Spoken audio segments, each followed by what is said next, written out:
akakiiko ka parliament jo aka defense abaka bataddewo embeera awo nga baagala General Muhoozi alabikeko teyalabise kirizibwa so ye commander in chief kakati amaanyi gamuwala ne lwaki yese bano baddiikuula nkunyonyola baddiikuula parliament baddiikuula bennyini so okkiriziganya ne General Muhoozi ekiko ekyo nzikiriziganya baddiikuula bennyini beefuula baddiikuula ne politics ne mbabuuliramu abantu bamwe bannabyabufuzi mwenna bali mu opposition mulinda olunaku lwe bayita yiribadde abatula abayiga okulonda ababaka abamanyi obubaka kye butegeeza wa parliament kakati bw'osalawo okuyeekera gavumenti nti ogijjeko ate oyagala ogagawalire mu gavumenti eyo n'ebizibu ebirala byetegeke omuyeekera tagagawalira mu gavumenti gyayagala kujjako yenze Haji Arun omusomi w'edduwa asangibwe Bulumagi ku luguudo lw'Ejjinja nkola ku bintu ebyenjawulo nga muli endwadde zitawaanya abantu aba bulijjo nkola ku abo bonna abalina ebizibu mu mukwano bw'oba olina ebizibu mu mukwano jangu gyendi neeyonera nsobole okumalira ensonga nkola ku mikisa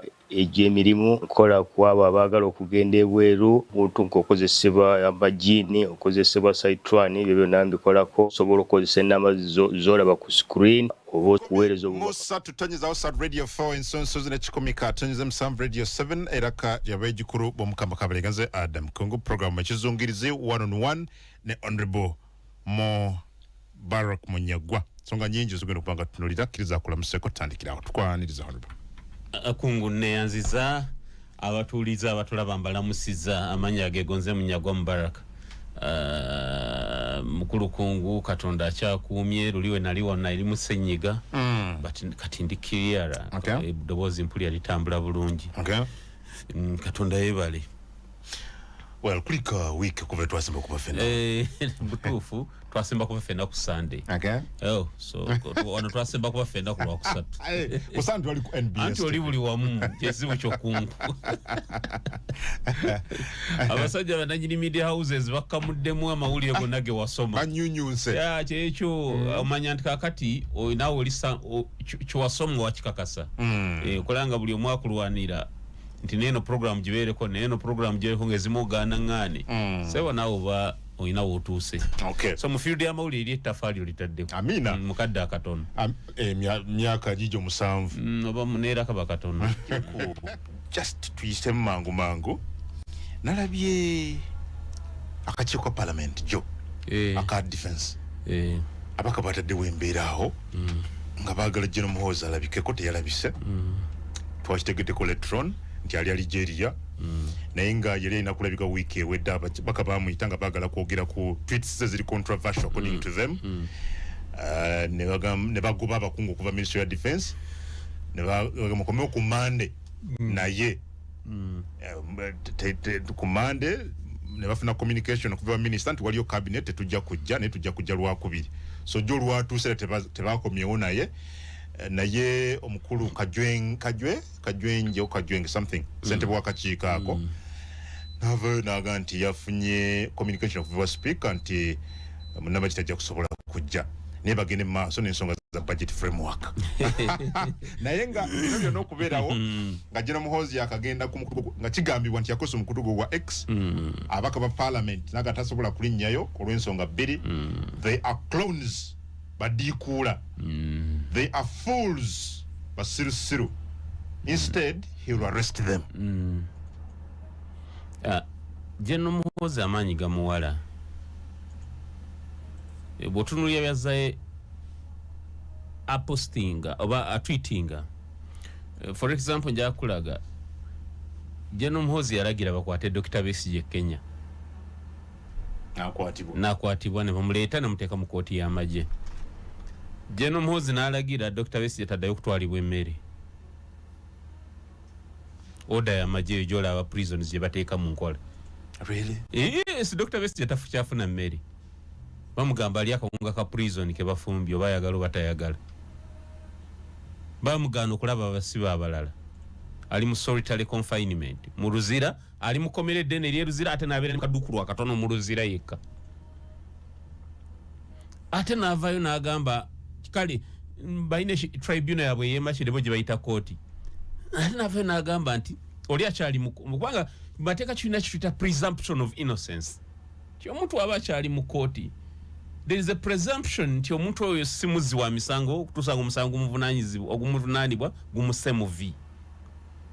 Kakati ate gwe n'ovaayo n'ogamba nti oyo omuti kwe tugenda omuttira gwawedde dda okutegekebwa gw'abannanfuusi ogw'abali b'enkwe guli ggulu tugenda mukuba amasasi oba tumuteekemu omuguwa ku Heroes Day oyo wakuttibwa temumala na budde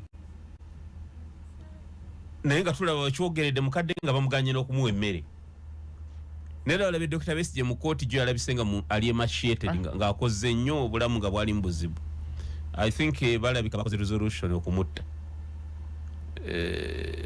maanyi gamuwala ow'ekitiibwa kubanga kakati taata we gayita mu kye bayita UPDF Establishment Act eri ewa CDF enhanced powers. Taata we yamenya amateeka, President Museveni yamenya amateeka mu kikolwa ekyo. Atatya Obuyinza tuyina principle y'amateeka gye tugamba delegatus non potest delegali. Bagiyita batya? Delegatus non potest delegali. Delegatus non potest delegali. Delegali. Omusigire tasigira.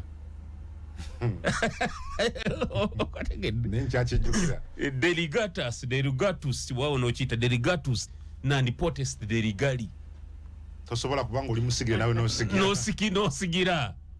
Kakati President Museveni obuyinza bwa commander in chief buva mu bantu babu mukwasa. Yes, ati tasobola bugaba ndi mbaka wa parliament ndi mbaka wa parliament ngenda bwe naye nawe kungubeera muko tekisoboka yakwata obuyinza bwa commander in chief n'abugaba n'abuwa mutabani we ekimenya amateeka.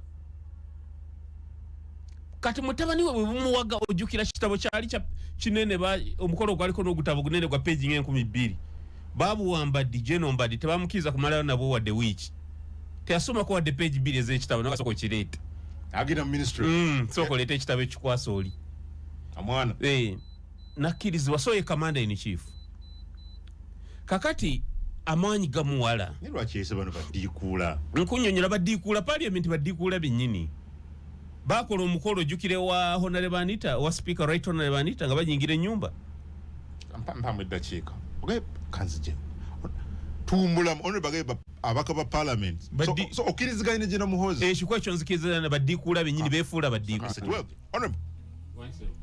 ogambye okiriziganya ne gino muhozi Kayine Rugaba ku line eri egamba nti abaka ba parliament baddiikuula clowns fools. No, this cannot be happening, Honorable. You can't. He can't say this. You cannot. Ekisooka waliwo omusirikale bamuyita SP Tumwesigye Bone wa police angambye nedda General Muhoozi agoberera nnyo amateeka amaanyi tegamuwala naye angambye kwali awuliriza mutumidde yebale kugona SP Tumwesigye Bone tweyanziza okubeerako ate yaligambye yes kaka naye kyegezako kulaga General Muhoozi kankuwa ekisooka Right Honorable Speaker yali aggulawo amakage ebukeddeya abaka baddiikuula Right Honorable Speaker ayita abaka abasoba mu 305 beebina mu hairaka y'eggwanga Right Honorable Speaker abeera namba 3 omumyuka abeera namba 5 General Muhoozi bwe yatuuka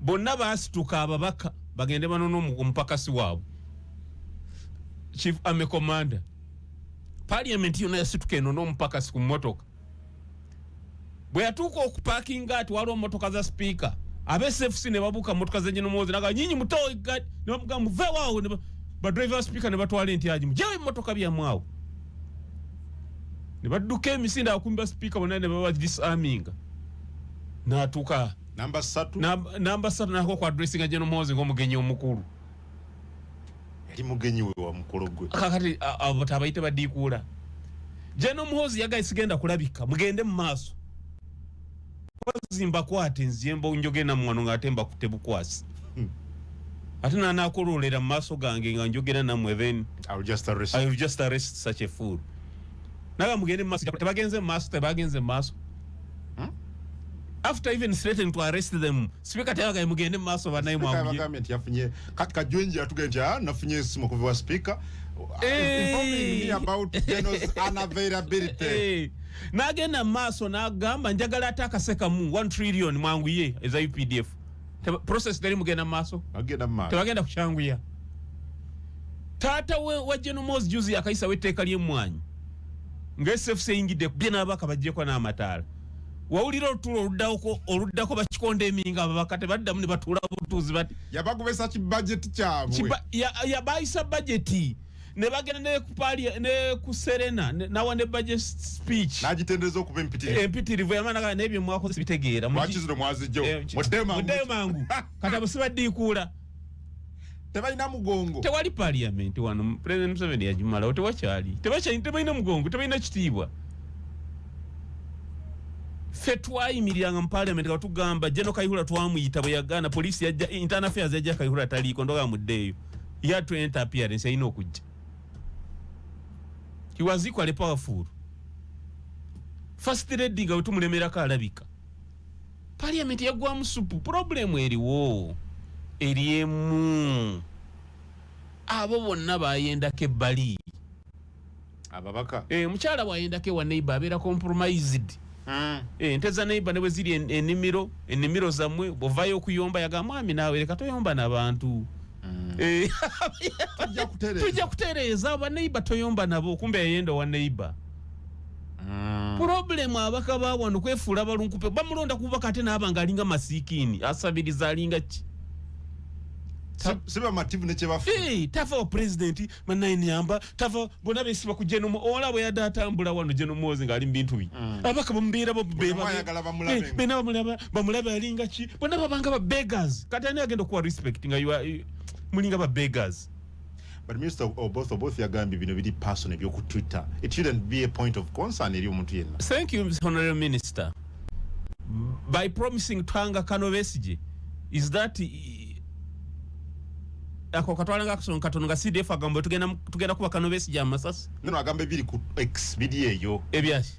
Biri ku personal hand si official ya CDF. Ekizibu kye mwina Mozi is not si muntu wa bulijjo General Mozi. General Mozi commander in chief. Bwa tweetinga tulu. General Mozi tweet ya General Mozi. Do you take them seriously? My goodness, esobola okumala wegwanga tweet emu. Walaba reaction ya amajege Khartoum je gakola nga General Mozi ayogedde kulumba Sudan. Awandika protest note. Eri Uganda.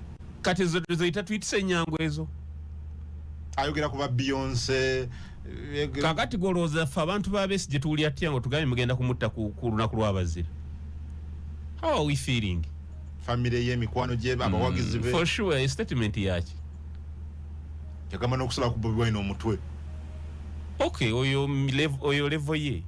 Kubanga ne Bobi Wine yavuma General Mozi ebyabo byebamanyi. Ne Besigye atakuvumye. Omugambo tena tugenda kukutta.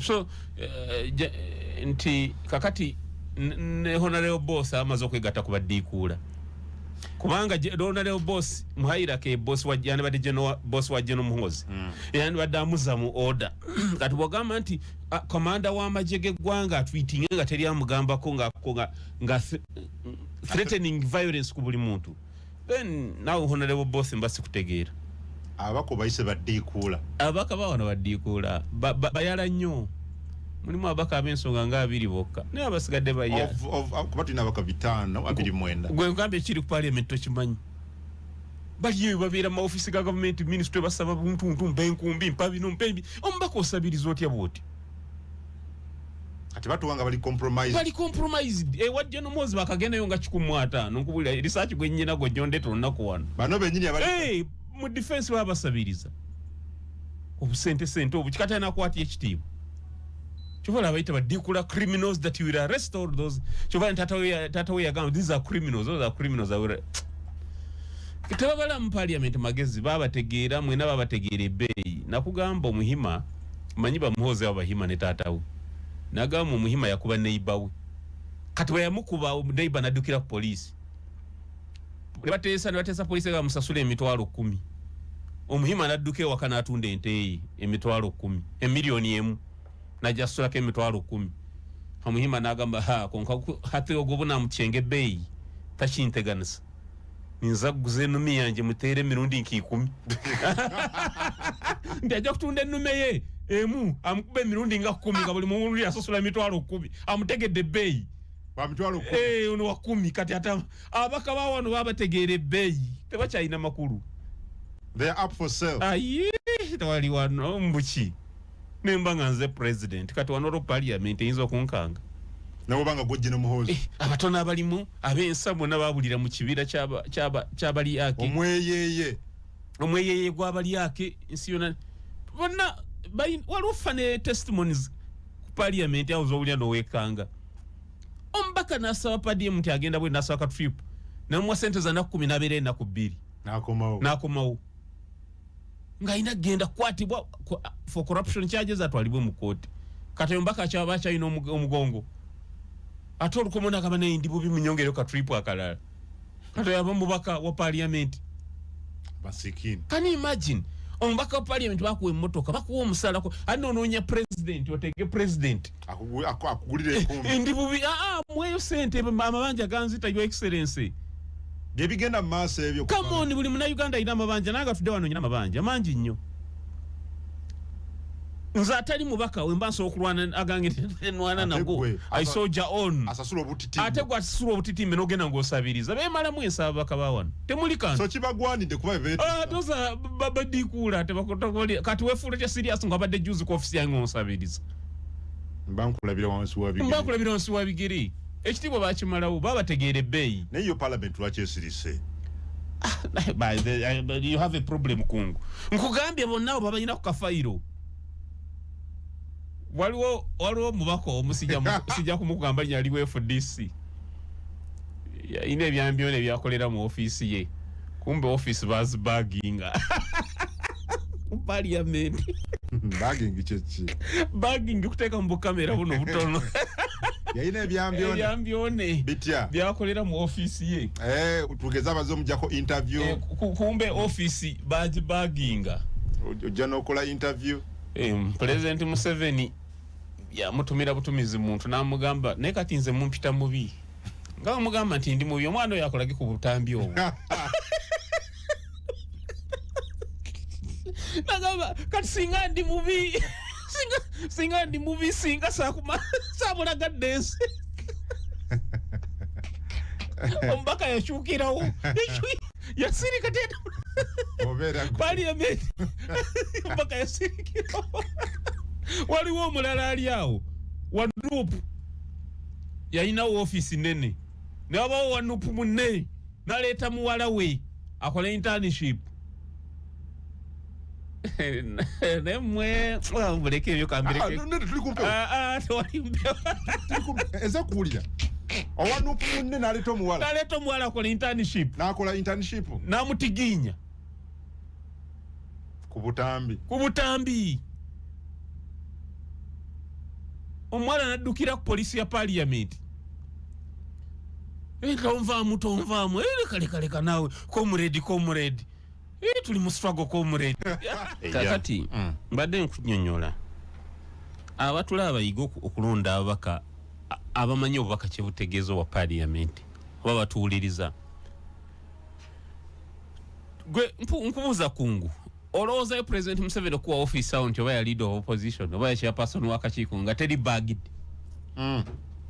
kazi wangaye bagging kyeki nga teri mbu kamera na buzindaalo wakinyonyodde bakulira ebintu ma office awo kukwata nguzi ebintu ebibaswaliza ddala nze mbwaliwo ebintu byempulira nenseka nkugambye oli naatiginya mwana wa mukwano gwe munamulese omwana alete akola internship n'omutiginya baddukira ku polisi atowooza comrade tuli mu struggle tonswaza struggle genda kumalawo kakati gwe olowooza bajja n'omuhoozi CMI tebiina details zaabo teziinazi otuuka kamera alaba UPDF awo ayagala akole kati akalulu abeewaabwe bamulabe abalonzi be bamulabe nti musajja balonda omuntu kati jja n'omuhoozi jangu wano olina okulabikako nga bakulinako akatambi wadde otiginya bajja kuswaliza bwere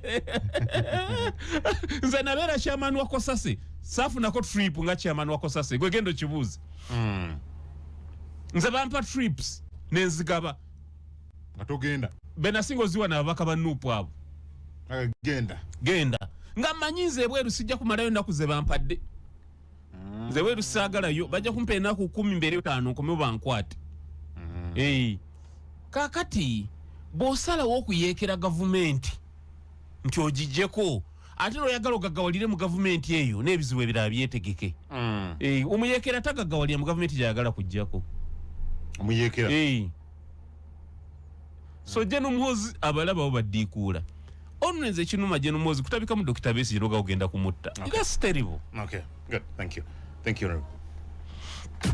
Radio 4 Ensusuzi Kumusatu Tonyeza Usatu Fama. Finally, Honorable Puga ne bane bali mu kugenda mu bibiina bya bufuzi ebyenjawulo bali kujema gye bandi kutise baagala birowoozo bya kamaleyo marayo kamaleyo mpuliriza ate kati nsirisi kyogala n'okuseka sina right eseka nekunguli nakyemalira sina na right eseka nga ntudde wano it's my right okuseka ati osenga nakogera ku Honorable Mpuga ne consultations ze batalaga bibiina by'obufuzi ebyenjawulo bakola ki consultation bali ku jema luli babadde wano ku FDC baagala kuleeta nkyukakyuka zifuga rather nkyukakyuka amateeka gafuga ebyokulonda ne ssemateeka kakati omanyi nze abananda mu nsonyiwe si kugamba nti oba sinyira abantu besaagaliza oba ki naye saagala muntu ansiriwaza nze tebansiriwaza ani asiriwaza kakati ttiimu ya DA nze yannema okutegeera mpozi nga bantudde ne bansomesa ebintu byabwe ki kye baagala constitutional reforms ze boogerako zitwala ebbanga ki mukulaba byonna batuge bigenda kugwa myezi 3 can you handle constitutional reforms myezi 3 constitutional reforms ng'oyinamu ne article provisions eziri entrenched ezimu zeetaaga na referendum ezimu zeetaaga ki come on kungu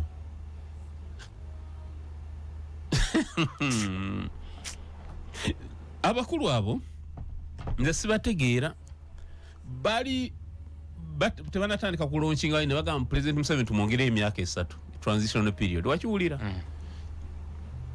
olwaleero bw'otunuulira Honorable Mpuga we yawandiika ekiwandiiko kye yasomera eggwanga ekyayingira omwaka ensonga nnamba emu yayogera ku reforms naye nga reforms nali manya ali ku electoral reforms kubanga obudde buweddeyo yinza okuba reforms zaateekamu ziri so comprehensive zeetaaga emyaka ng'ebiri sizaakati so bali mu kuwudiisa saagala kukyogera kubanga bajja gampala na Honorable Mpuga oluusi ne ttiimu ye naye bannaayi mulimba n'oba olina kyolutambuza okisabikasabikako ensi byambye eddi bya mutere sabikasabi ne politics naye mbabuuliramu abantu bammwe bannabyabufuzi mwenna bali mu opposition mulinda olunaku lwe bayita yiribadde mulirulaba yiribadde bujja kuyiriba wano emisinde nga buli omwana onya wayita talabawo public ng'ebategedde nti ne bano baali batuwudiisa bajja kuyiriba gwe kungu omanyi abantu nga bamaze okutekinga ova obuyinza naye nga nammwe babategedde namwe mbadde nga mutuwudiisa nammwe mbadde mutuwudiisa tulina bannabyabufuzi abawudiisa abasajja ba Hamasi eddoha abatuula eddoha gundi Yahya Sinwa bwe yamala okufa ne baagala basinziire eddoha balagire bano abali ku front line nti banaye muteekewo olukiiko olufuga amagye abali ku front line baagala mumanyiira baani basemu abali ebisiika abali eyo ffe tumayitina kamanda waffe ye Muhammad Sinwa baali ne ku ground yes so oyinza okwesangirawo nga Sauda Madada yakutte mu kintu kuba ye foot soldier 1-1 ogerako Donald Trump yawangula kyaddaaki yalayidde era n'aweera nkolokooto I'm going to put America first era nga yakoze ne ebirangirira ebyenjawulo omulina okubeera nga ava mu World Health Organization nga America omulina okubeera nga yagambye agenda tulina bbiri zokka you're either male or female n'ebirala nga bwe tugenda okubeera nga tubiraba kkiriza Honorable Munyagwa kulamuseko rather kkiriza Honorable Munyagwa atandikirawo Honorable Wanyisebo. Trump kyaddaaki muna Republican ya kubya ekirayiro. Yes sebo. From the face of it.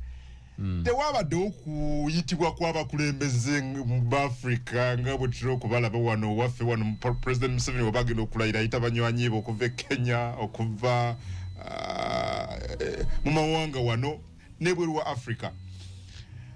Ku Trump saakirabye kyekisooka ate nga siba kulembeze mu Africa mwokka but also ne mu Europe n'ewalala benasinze okulaba babadde ba mirundi ebiri abakulembera tech companies z'enjawulo nga Elon Musk naleba former presidents ab'eggwanga erya America then ne bannansi abatonotono. Kakati you see Trump ye Mumerika omutuufu naye lwakuba n'abalala batuufu naye Trump ye ali honest ajjayo ekifaananyi exactly America kyerowoleza abalala ye talimba yakugirayo ekifaananyi waliwo bannabyafuzi Trump alinga ali prime minister w'Obungereza gwe bayitanga Bolton oba omujjukire Bolton ono alina ebiviiri prime minister w'Obungereza yakavaako ennaku ezo bamuyitanga Bolton not Bolton bamuyitanga it is I'm forgetting the name kandabe wano bali bamuyita not Bolton the name is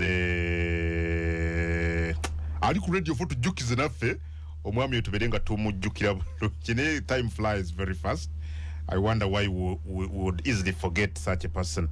Ninga katulabe wan genda maaso kati omusajja wa Bungereza oyo nera ali mukwano gwa Trump bo be bazungu bali bennyini alinga Trump abazungu bakkiririza nakugamba obadde oyogera ku Boris Johnson yes abazungu abaddala bebo bemmanyi bewulira ne Boris what we are Boris ne Trump embeera zifaanaganira ddala zifaanana nera nakugamba abazungu abaddala nakugamba wana batulaba mutandika okuwandiika ebintu bino when we contradict ourselves mutujjukize America tetwala Africa nga mawanga Africa nakugamba efugibwa Pentagon mwe bino nga nti president gundi president Ruto bakiraba ng'eki game park emu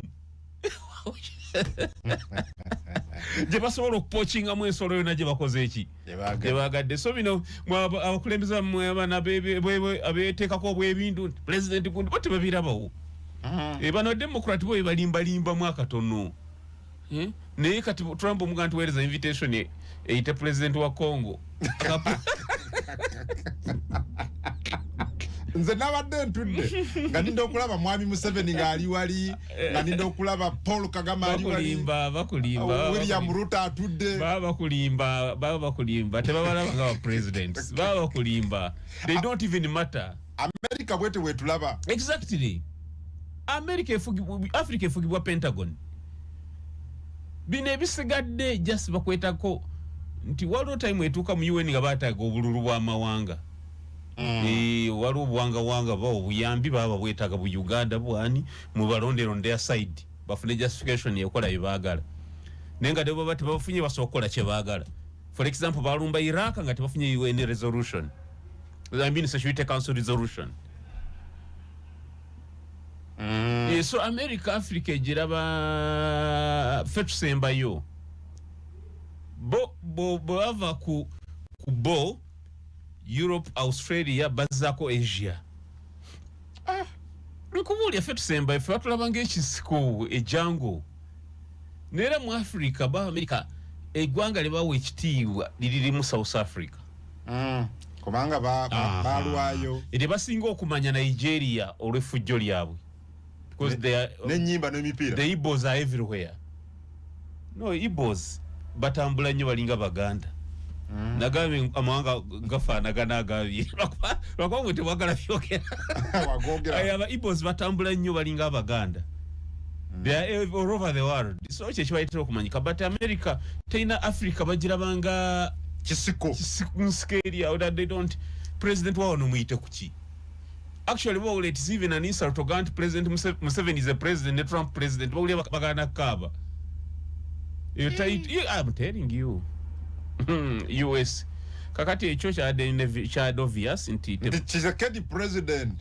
Chisekedi president, the Trump say. Abatuuliza siri mu kunyoma bakulembeze naye abatuuliza basonyiwe kati mwe eno nti ono wa South Sudan yani Salva Kiir General Salva Kiir with all due respect sir nti president nti ne Trump president America baseka busesaga kakati oba uliwo tulio it doesn't matter to them na Samia Suluhu Hassan namagandula ge yebikire namagandula ge nobukaya bwe president ne Trump president na kubala budde ngatuline nako abaddugavu Trump yemo amazima nebo ne bali aba Democrats nabo ne ba Biden yes he's being honest ne ba Biden batwala chovola they can do anything to an African president kastabagala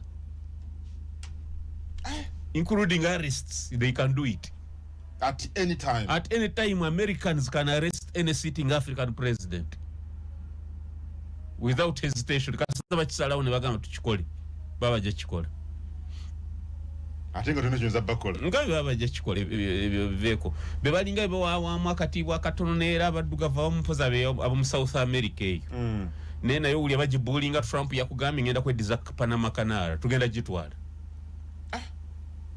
mukambwe muko Panama Canal yaga tugenda jitwala omanya America yajizimba waziti mu 1998 America yazimba Panama Canal eyo negata oceans ebiri Panama kawanga katoneri wansi kabera sirimu nekakola ba kilometers 8 nga kaula is it the Atlantic and the Pacific oceans kati America yagamba nga bayina okwetola ngo bono tambuze ebyamaguzi bayina kuita eri waggulu eyo mu north eyo nga ku Russia eyo we watyo ne kwa Alaska eyo ne bajja bagweno kwa Africa I mean ne bagwa kwa Africa do ngo ina the East Coast e America ne West Coast e America ebere kuvaide ku East Coast ngo ina kuita eri waggulu wa Canada yo ite kwa Alaska okole kyatenga omuzira gukwata yo America mu 1908 negamba tuzimbo tutemetta kawano ocean zero tuzigatte ocean zero tuzigatte ne bazimbe Panama Canal bajikozesa sente nyingi olero zo inzo gamba ngo obumbi bwa dola nga 6 bajiteka mu sente nyingi ebiseere ebyo ne America nejikozesa emyaka yali 10 ne mala negamba tujidize Panama ejimanaging kati America egamba nti Panama Canal je baba wakuwerere je bawe gwanga lye Panama Canal yakola concession ne China ne bajiwayo obusente obutono negabako subcontracts aba China mu ground management says of America watekisoboka Trump agatugenda jitwala oba kumpaka oba kukiyo tugenda jitwala tugenda jeddiza ekyo Trump nagamba Greenland tugenda jitwala Greenland tumanyi simanyi lwaki bagiyita Greenland kubanga ice mwerere gwaziya zigulya kukwata ice naye gunene gwenkana 2/3 of India kiwanga kinene nekiri under Denmark it's an autonomous sub-region of Denmark autonomous sub-region of Denmark naye America egamba naye tujagala Greenland ye yinza kwenkana mu Uganda nga mukago mu Uganda nga 12 oba 10 naye ekizibu kya naye erika abantu batandika abantu emitwalo 5 mu kakaga natu batono nnyo kakati America ejetaga kubanga Greenland eri wakati wa America ne Russia ate it's the biggest island in the world waterways oyina okugibaako omanyi waliwo international law and the law of the seas tekerifugama enyanja semayanja bobeera n'akazinga mu nyanja territory y'akazinga ko tuyina kye tuyita maritime territory y'akazinga ko there is a presumption nti yeyongere mailo 12 ogaziwa mailo 12 okuva kazinga ko awo na wabawo kati ate waliwo kye bayita exclusive economic zone economic zone ate nekwengera ko nautical miles oba 12 nga naye nawo wawo osobola okukolera kyoyagala ate wabeerawo kyebayita air identification zones nti ennyonyi yonna kasiteyingira mu radius eyo nga tekusabye okkirizibwa n'okugiteeka ku ttaka ne waterways. So kyengeza kukolaga nti Greenland kizinga kiri awo kiri kumpi wakati wa America ne Russia, kiri mwa is it Atlantic Ocean. So Greenland Trump agatujagala yabadde akyusiza mu lulimi lutono n'agamba kale tugenda gigula ku Denmark. Denmark ne kati tugenda kuguza lwe basemba okuguza America. Denmark lwe yasemba okuguza America territory yali is it Solomon Islands something then once again mu 1905 mu emeka ngenze nkula nga neerabira history lwe yasemba okuguza America territory. Kati America yoza ali $2.25 ka Denmark gate tugenda kude kuguza kintu kirala osusse naawo buli kimu namukiza n'agenda mu America okwa addressing a UN General Assembly. In New York nagasigenda kusula mu hoteli ya America yona nasula mu wema napanga wema eziwerera ddala ne bamukkiriza nti sula ebweru mu wema zo nakola buli fujjo lyomanyi nenga myaka eri bagenda musanyawo. Olw'ennyonyi eri Abamerika bafiira mu nnyonyi ye Rockaby okyajjukira. Kakati Abamerika tewakisoyinza mugamba president wa Africa nti president namutwala nti ne president. Kale kankole bwe nti nzije tutulye ddala ebyabadde omukulayira Donald Trump yayogedde and what the future looks like for Uganda and Africa okutwaliza awamu now that Trump ekintu yakikutte mpitu bazijjawo the only gender yezamanyi teri kirala.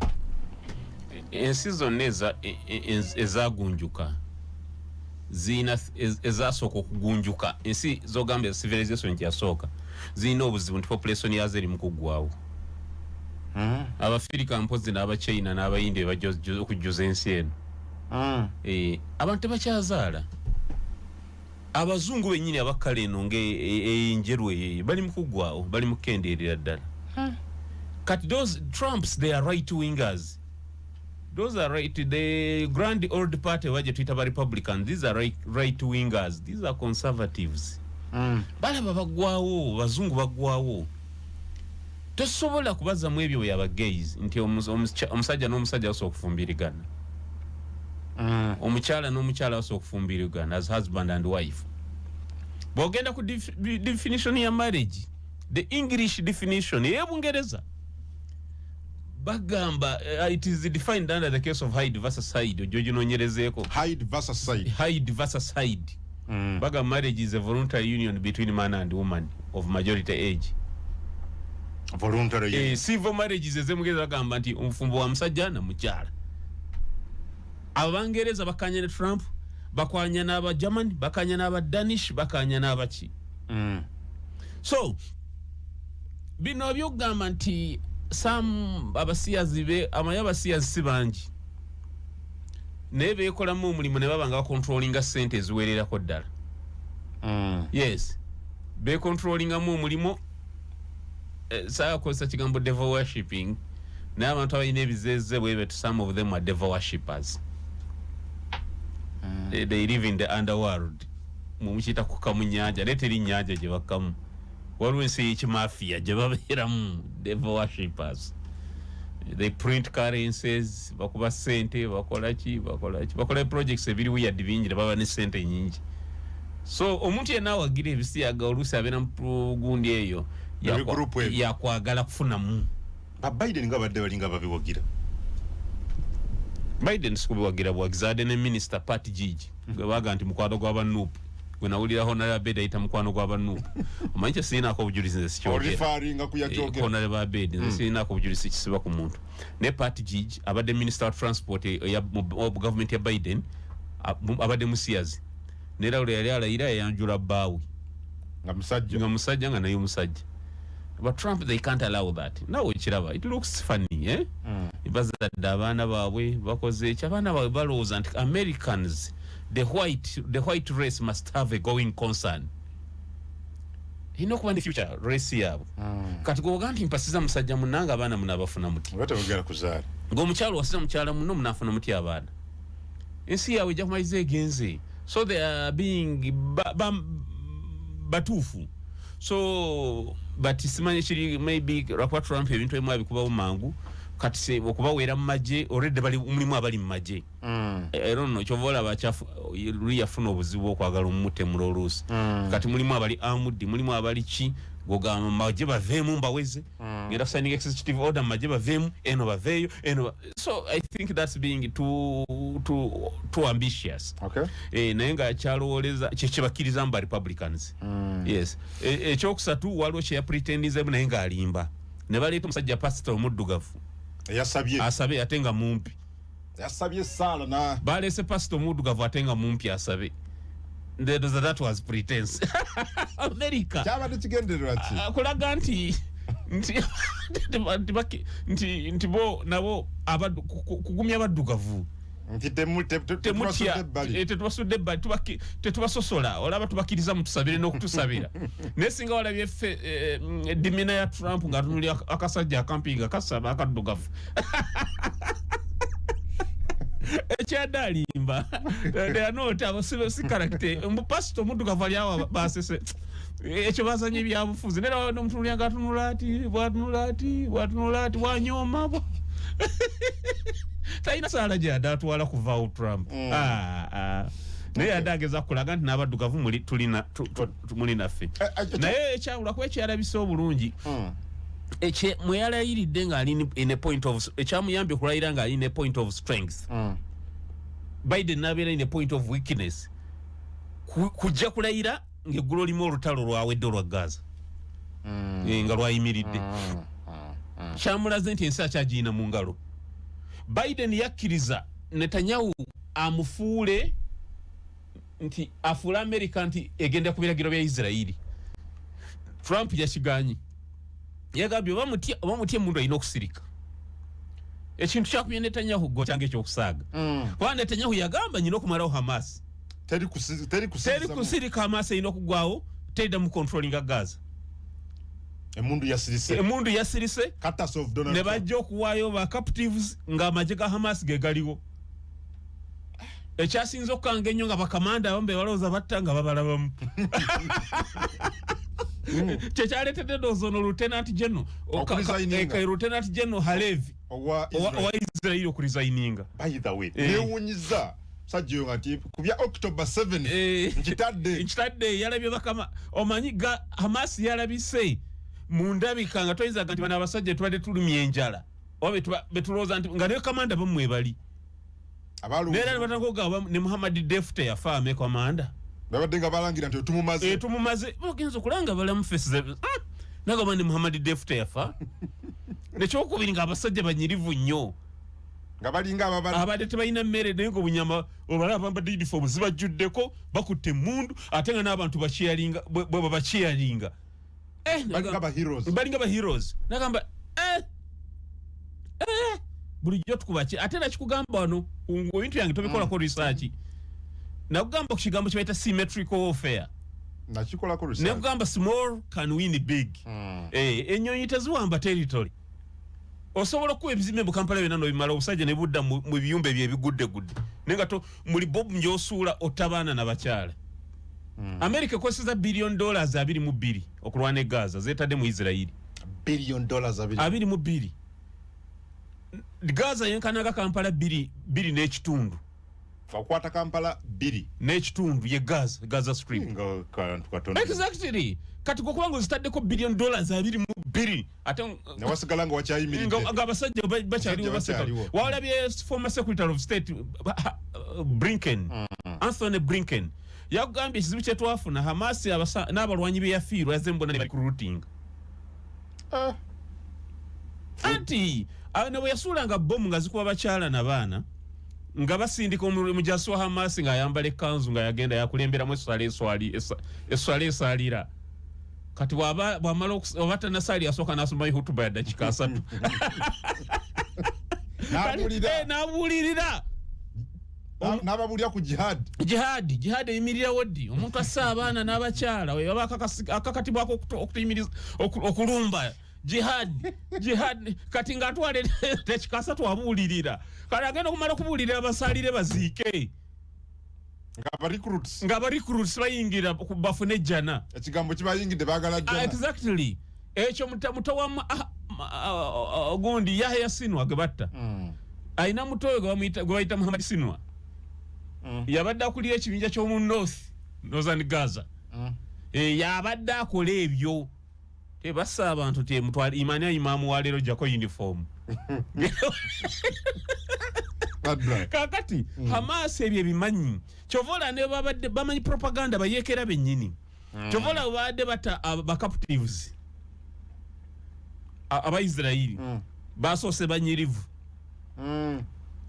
ane bakati mtu wennaku weekend alemu tulyoke tabalala ne bakwata abakyala abanyirivu abakyali abanyirivu ne bagulira ne babafunira engoye empya abayimbula n'enviiri ne bazisanirira ne bagamba nabeemu enviiri muzisanirire nga bamaze okusanirira enviiri bali mu saluuni zaabwe underground mu ttano zira bakuba ebifaananyi kati ebifaananyi ne babyozesa ne babiteeka mu kabaasa ne bateekamu ne certificate y'abano okweyisa obulungi ne bateera mu certificate babadde bis certificate of good conduct